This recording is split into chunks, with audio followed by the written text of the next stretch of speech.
Hello, everyone. I'm Alan from Business Wisdom. Today, we are listening to an interview with James Viola of Dan Good Brand LLC. He speaks to small business owners like you looking for some tips on branding. Enjoy the video. Yeah, well, one thing I notice is when people are starting out, I work with a lot of startups and everything, and when they start out, they don't have a brand story. That's because a brand isn't human, and the thing is there are humans behind the brand, and when you're starting out, you need to talk about those humans behind the brand, and they don't understand that a brand story can develop over years. As you said, there's a story afterwards, but when you're just starting out, you have to almost go with the story, and it's the people behind the brand, it's the humans, because a brand, when it's starting, it's just nothing. It's not alive. But it's like Jobs and Wozniak. The whole thing about Apple, when the brand started out, it was the story of two guys in a garage. It wasn't this, Apple thing. And whenever I'm talking with people, I always say, well, you've got to have this story. And the look and the feel has got to be the same, and it's got to be consistent. And besides not having a story, the big thing I see, the mistake of not having the brand be consistent across everything, from look and feel and voice, everything. Yeah, that's actually one of the things that I emphasize a lot in the early sales calls, like the introductory calls, especially during a rebrand. I used to do audits for businesses. I stopped them because I was getting them through referrals. And as much as I saw value in it, I didn't think that it was the most, maybe not best use of my time, but I think that I'm better at coming into a brand fresh from the start and working with people from the ground up, but looking at the business from like a brand audit by looking at everything that they've done can be very beneficial. And that's across social media, market, print and advertising, like print and web, and especially the website. And then that filters down to micro copy.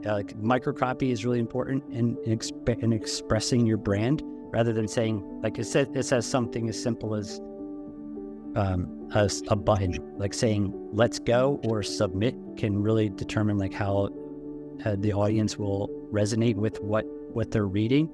So is it conversational in tone? Is it very business focused? Is it feel like any thought has been put into it, or does it just feel like you're just doing what you see and everyone else is doing that? So the consistency can come, it is a difficult thing.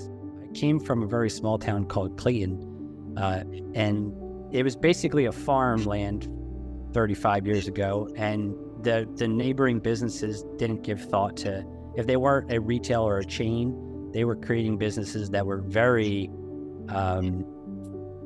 just put together. So so businesses that were sort of put together with logos made by friends, messaging that was done on signs, handwritten, but like these things where these businesses actually became big or long-lasting businesses, but never needed to be more than what they always were.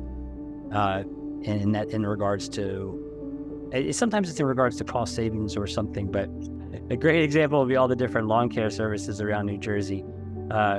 I've had friends reach out asking for me to do logos for them. I'm happy to do them, but then it's harder to build a brand around that when it's a lot of the same businesses doing a lot of the same competitive things.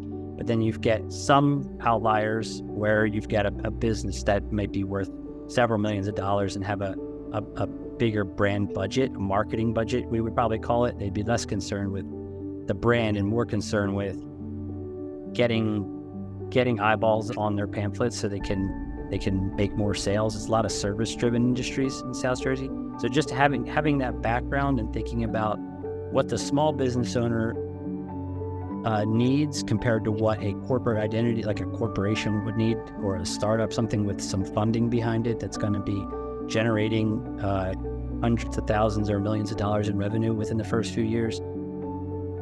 Very, very different approaches.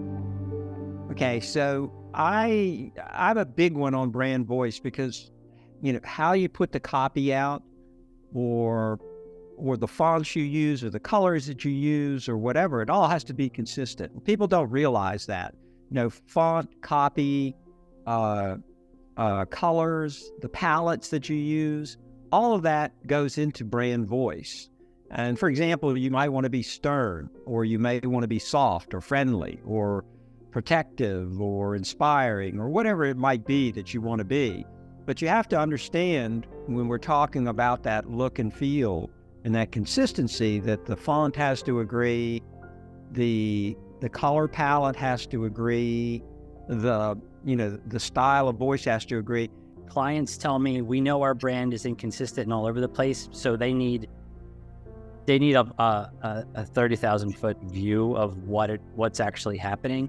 So I've had instances come up where people have spoken about like, well, our copywriter wants to do it this way, and this usually is an internal political issue within a business that you sort of have to navigate around. Lots of different. If you ever have more than one stakeholder, you have more than one opinion to consider, and that's always a big challenge that is very unforeseen. And as a freelancer, I'm blessed to not have to deal with it every day, but I'm also someone who has to navigate those politics from afar and put things in the client's court. So I can say, this is what's happening across, let's say, your Facebook, your Twitter, and your print advertising all uses different language that all speaks to the same goal, but is all connecting differently. And there needs to be a consistency across the board. Like you said, should it be friendly? Should it be conversational? Should it be casual? Should it be more serious? And it depends on the market 100% of the time. So who you're talking to is really important. A lot of the times people will do things quickly and they'll end up with something that feels very off-brand unintentionally. And that's usually comes around when there's like a quick message to be had. A lot of the times it comes through in promotional material for holiday sales, I noticed, or just holiday events, or if it's some sort of a new marketing push, that's where you can get disconnect from the main brand message. It happened a lot when I worked at a company recently where we would pivot a lot because we were a young startup. So we would pivot from our target market being a certain type of customer to another type of customer every 3 months. And we ended up becoming very inconsistent. So we had to do a whole brand audit and make a lot of choices that could position us in a way that could talk to multiple different types of consumers. So it was very challenging in that regard. I think we did a good job. They ultimately had to move on from that again because the company changed again. That's another challenge with a startup, with a small business, especially in the tech industry, where you will see a company start out one way and then pivot. And there's Silicon Valley, the great show on HBO, talks about this all the time. You do brand pivots, and I think a lot of the major tech companies did them starting off. Apple, Microsoft, I know they started one way and they pivot into something where they see emerging markets and opportunities. So one of the things that is a blessing and a curse as a freelancer is that you can create something, a really great brand, and it could work for 3 months and then get, shot down or replaced just as quickly because there's any number of reasons. To change in a marketing director or a new product advertising they want to lean into. And digital products especially are difficult for this because a digital product in and of itself is an intangible thing. So it's hard to build a relationship with the customer unless you've got like the right time of kind of grassroots growth. Figma is probably one of the best examples of a really strong brand where people love the brand so much that when they were bought by Adobe last year, it was all I could read about for like a month. It's like I couldn't log into anything without hearing about this Figma acquisition.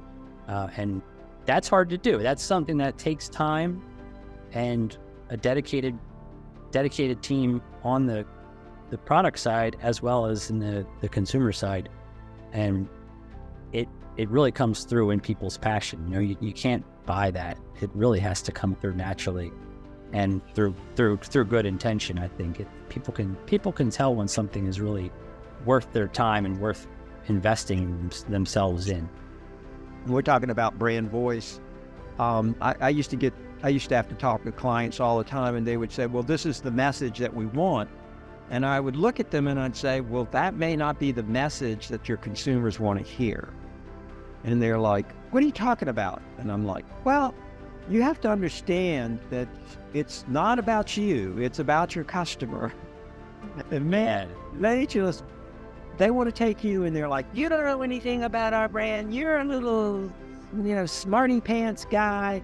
We care about our customers. And I'm like, I'm just saying, we need to think about our voice, and we need to think about our target audience. And that's the voice we want to speak in. I mean, we're not trying to hurt the brand, but it's not about you. It's about your customers. And they're like, after they come down off the ceiling, I can have a better discussion with it. But that's one thing I used to always get in, not fights, but a little bit of agitation when I was talking with clients. Yeah, and I think that again goes back to the investment of the person you're speaking with. If they've invested a lot of themselves and they feel like their personality is in the company and like their blood's in it, they're gonna be meeting you with greater resistance, even if they know they're hiring you to solve a problem and that you have a unique perspective. That's always going to be a challenge, and that comes down to brand loyalty. Whether you're working in the company or if you're really engaged or like the company for some reason.